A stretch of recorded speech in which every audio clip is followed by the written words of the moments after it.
Hello, I'm Ollie and this is Criminally, where I talk about crime, pulp, horror, that kind of thing. Today, all kinds of wonderful stuff. I've got a book haul for you.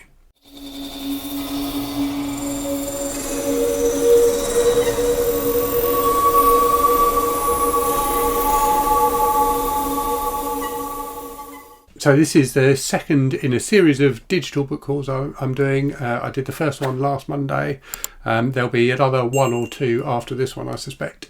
And the reason for doing these is just to catch up on all the digital books that I've either bought or been sent by publishers recently.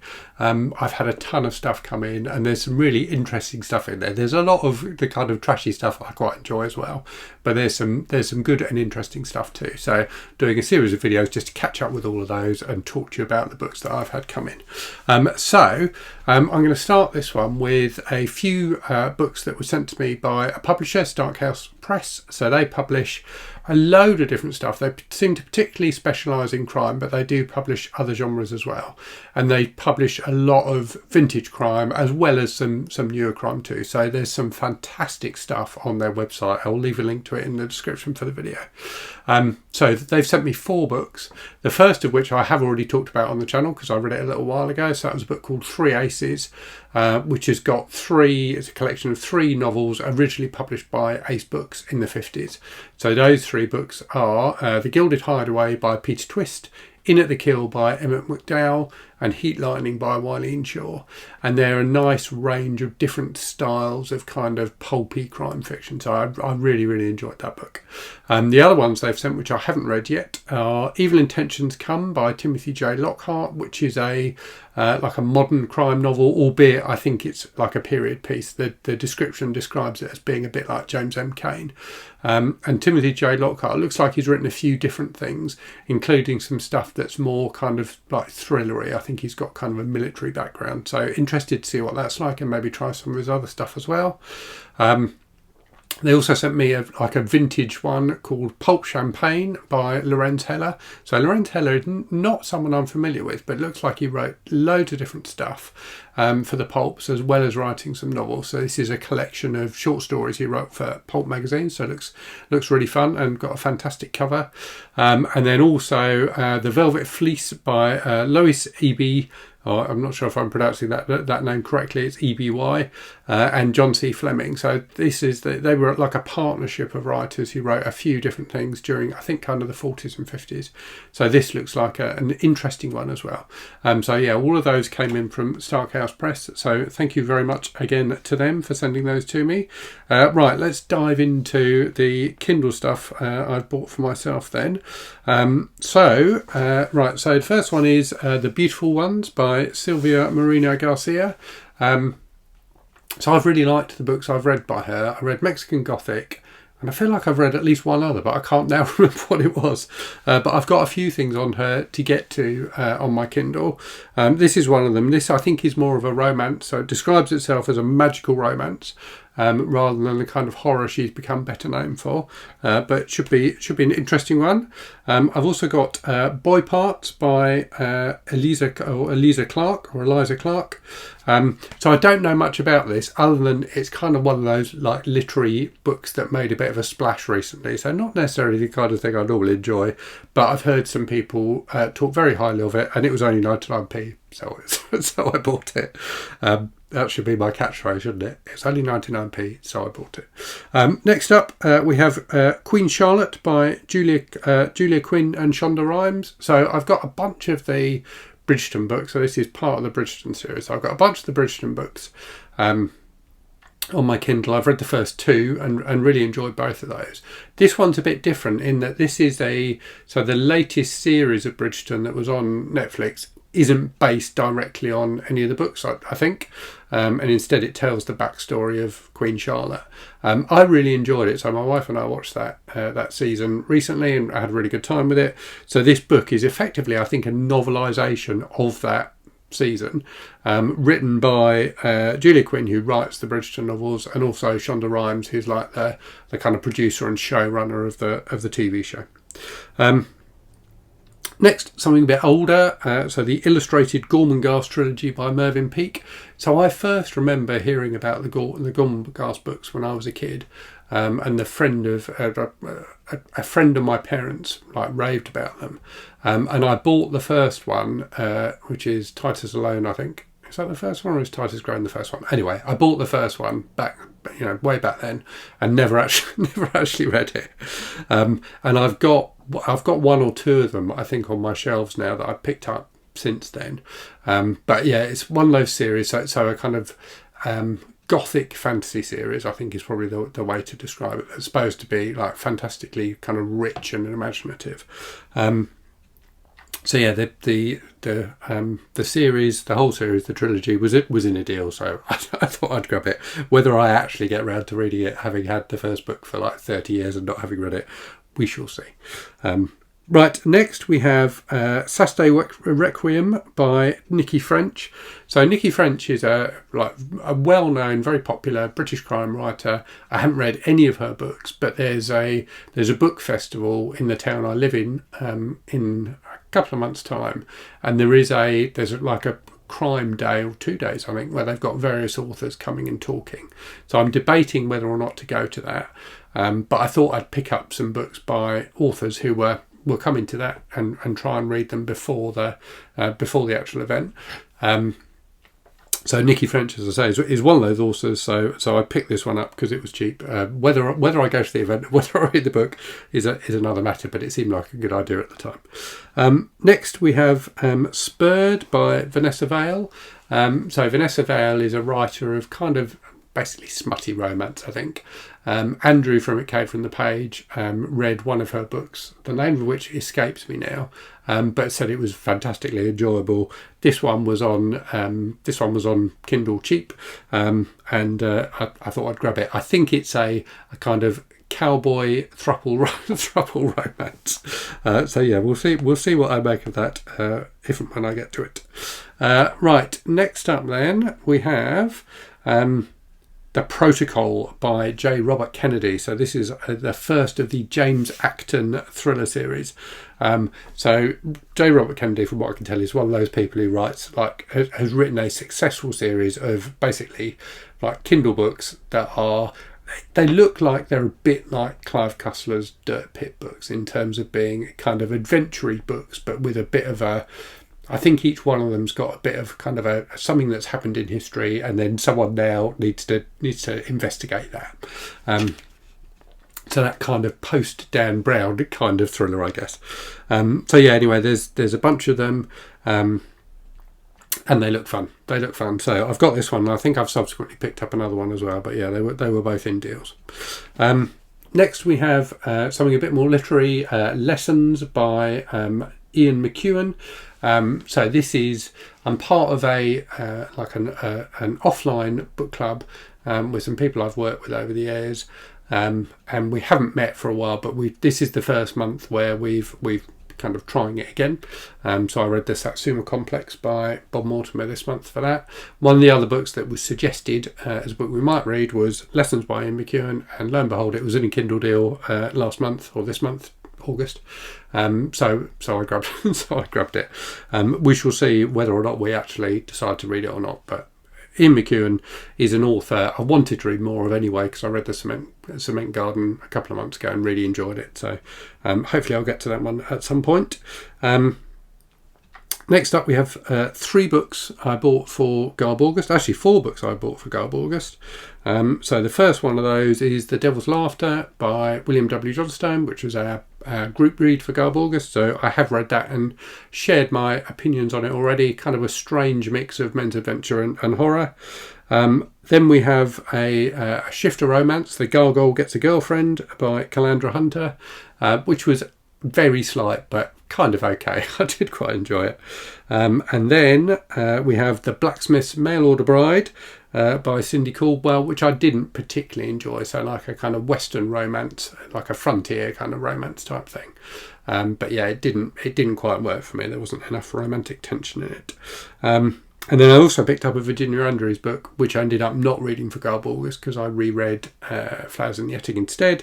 But that is House of Secrets, which I think is the first in one of her mini-series. I think this is actually not V.C. Andrews, but actually Andrew Needleman V.C. Andrews book, if that makes sense. One of the ones published after her death. But I'm sure I'll get to it at some point. I then got, again, because it was in a Kindle deal, The Lost World by Michael Crichton, so the second of the Jurassic Park book. So I read this when it came out, whenever it was it came out, years and years ago, and really quite enjoyed it. I don't think it's quite as good as Jurassic Park, but it's still a fun read. So yeah, I'll give that a reread at some point. Next we have Hunted by Darcy Coates. So Darcy Coates is an author who generally gets labelled as cosy horror. So she writes quite entertaining horror books. I've read a couple of hers already, with like interesting, like nice characters, and often kind of a bit of a found family vibe going on with the characters. So I think she does characters well and throws them into kind of spooky situations.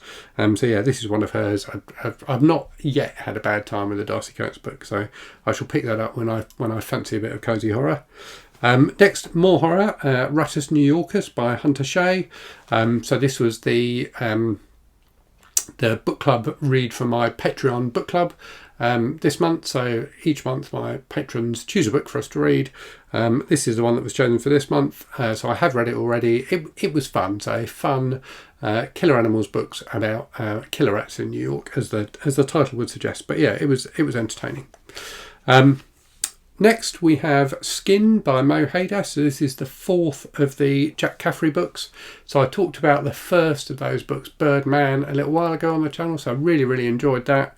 I've got a few of them behind me as paper copies, but I didn't have Skin, and it was in a deal, so I grabbed it. I'm intending to gradually work my way through the Jack Caffrey series because, as I say, I really enjoyed Birdman. Okay, next some sci-fi horror.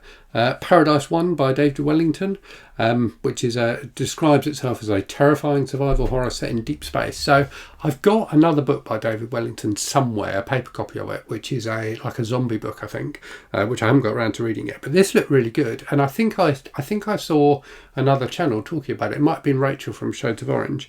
So yeah, that looks interesting, and I need to read more sci-fi horror. It's one of those subgenres of horror that people quite often ask me about in the comments, and I don't feel like I've read a huge amount of it, so I shall give that a go at some point. Next up, we have Deep Six by Clive Cussler, which is the seventh of the Dirk Pitt books. So I talked about Raise the Titanic recently, which I read for Garb August. I just find Clive Cussler books are very entertaining, particularly the earlier ones, and this is one of the earlier ones. So I have read this like years and years ago, but again, it was in a deal. It's the sort of thing I will definitely reread at some point, so I grabbed it. Next, a classic disaster novel. I've actually got a paper copy of this as well, which I bought fairly recently, but this turned up in a 99p deal, so I thought I'd grab it for my Kindle as well. That is Airport by Arthur Haley. Never read any Arthur Haley. He's one of those authors who's always quite intrigued me. I like those kind of authors who were huge in their day, but no one really reads anymore. I think Arthur Haley definitely fits into that bracket. And Airport, clearly, hugely influential on cinema in particular, in terms of, inspiring the movie, which then spawned loads more airplane disaster movies. So that should be fun. Next, and a book which is, I think, part of this new trend of crime books about older people. So it's Killers of a Certain Age by Deanna Rayborn. So coming hot on the tails of the Thursday Murder Club series by Richard Osman, of which I've read the first couple and I did enjoy those. So kind of a cosy mystery with, I think, older protagonists. So yeah, feels like the kind of thing I might save that to kind of late autumn. It feels like the kind of book to read on a rainy Sunday in autumn. Next, so one of the books I read for Garb August was I think it was called Canine Detectives or something like that. So a Harlequin romance, which I really enjoyed. I found some more in a similar vein that were cheap on Kindle. So this one is Sniffing Out Danger by Elizabeth Hayter. So from the Canines on Patrol series, so a romance about cops who have dogs and fall in love, I guess. But it looks quite fun. Next, so this was the what's it called? Kindle First pick for August, or one of the Kindle First options for August. So Kindle First, if you don't know, is a thing where if you're a Prime subscriber, you get every month, Amazon will send you an email with like 6 or 7 new Kindle books that are coming out, and you get to pick one of them free, basically. So these are all things that are published by Amazon, and I often have a bit of a hard time choosing one, not because I can't make up my mind between two, but because none of them particularly appeal. They're all kind of feel quite generic. But this month there was one by an author I really like, Lee Goldberg. So Lee Goldberg is an author who has written a lot of stuff for TV. So he used to write episodes of things like Monk and Diagnosis Murder, and also just writes really entertaining, fun kind of murder mysteries. So nothing too deep, but his books are always just kind of breezy and put a smile on my face, but have, decent plots, decent characters. So this is the first in a new series from him called Sharp and Walker. The book is called Malibu Burning. Okay, let's do a few more. I feel like I've done quite a few already, but we'll finish this page off on my iPad. So next up then is Gates of Fire by Stephen Pressfield. So Michael K. Vaughan kind of touched on this book in a video of his recently. I think he'd read another Stephen Pressfield book which he didn't particularly enjoy, but he raved about Gates of Fire, and I've heard other people praise it as well. So it's a historical adventure type novel. About, I think, the Battle of Thermopylae. So it's supposed to be, an excellent, kind of historical novel. So whether I get to it or not, I'm not sure. But it was cheap, and it's the kind of thing I do fancy reading every so often. Next, a book I have read before, but wanted to grab a Kindle version of it. That's Mr. Mercedes by Stephen King, the first of the Bill Hodges books. So obviously Holly, by King, is coming out in a couple of weeks, which features the character Holly, who was first introduced in the Bill Hodges books, who's a really interesting character. I really enjoy the Holly Gibney kind of stories, or the books she's been involved in anyway. Holly being the first book that I think is, truly her book, rather than with her as a side character. So Mr. Mercedes, the first of the Bill Hodges books, I really enjoyed all 3 of the Bill Hodges books, and definitely want to read them again at some point. I do have a paper copy of it somewhere, but I quite like grabbing books I've enjoyed for my Kindle as well when they're cheap. Next, a book from a long-running crime series, of which I've read the first few and definitely need to read more of them, because the first few that I read I really, really enjoyed. That's the Charlie Parker series by John Connolly. The book is The Furies, which I think is a newer one in that series. So yeah, Charlie Parker, an interesting detective, and there's a nice kind of horror tinge to some of these stories as well. So yeah, definitely want to read more of the Charlie Parker books, if I can figure out how to juggle them alongside everything else I'm reading. And then finally, we have On Target by Mark Greaney, which is the second of the Grey Man books. So I read the first one, The Grey Man, when did I read it? I think I read it in July, and back end of July. And really enjoyed it. It was a fun thriller. Very over the top, very silly at times. Lots of cliches and stereotypes, but an enjoyable read. So yeah, keen to read more of the Grey Man books. And this one, the second in the series, was on a deal, so I grabbed it. So I hope you found that interesting. Let me know if you've read any of the books I talked about, and if you think I should prioritise them, or in fact deprioritise them if you thought they were terrible. And as always, thank you very much for watching. I hope you're safe and well out there. I hope you're reading good stuff, and I'll speak to you again very soon. Cheerio.